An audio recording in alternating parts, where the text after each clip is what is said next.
મહત્વના સમાચાર કચ્છથી જ્યાં કચ્છ જિલ્લા પંચાયતની સામાન્ય સભામાં હોબાળો મચી ગયો। જિલ્લામાં શિક્ષકની ઘટને લઈ કોંગ્રેસે હોબાળો મચાવ્યો। શિક્ષકની ઘટ પૂરી કરવામાં સરકાર નિષ્ફળ ગઈ હોવાનો આરોપ લગાવ્યો અને કોંગ્રેસના હોબાળાને લઈને પોલીસને પણ બોલાવવાની ફરજ પડી છે।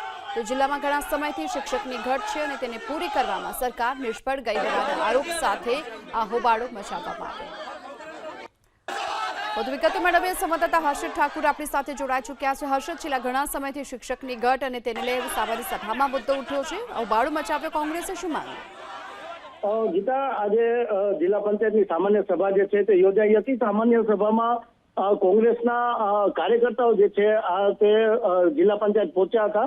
સામાન્ય સભામાં હોબાળો કર્યો હતો। કચ્છ જિલ્લામાં મોટા પ્રમાણમાં શિક્ષકોની ઘટ છે, ત્યારે ઘટ પૂરી કરવા માટે જિલ્લા પંચાયતની સામાન્ય સભામાં હોબાળો કર્યો હતો। તમામ ચૂંટાયેલા જેટલા પણ જિલ્લા પંચાયતના ચૂંટાયેલા કોંગ્રેસના જેટલા પણ નેતા છે તેઓ પણ હાજર હતા। તેમની સાથે કોંગ્રેસના અન્ય કાર્યકર્તાઓ પણ જે છે તે જિલ્લા પંચાયત પહોંચ્યા હતા। દ્રશ્યોમાં પણ જોઈ શકાય છે કે કાર્યકર્તા દ્વારા વિરોધ જે છે તે કરવામાં આવી રહ્યો છે।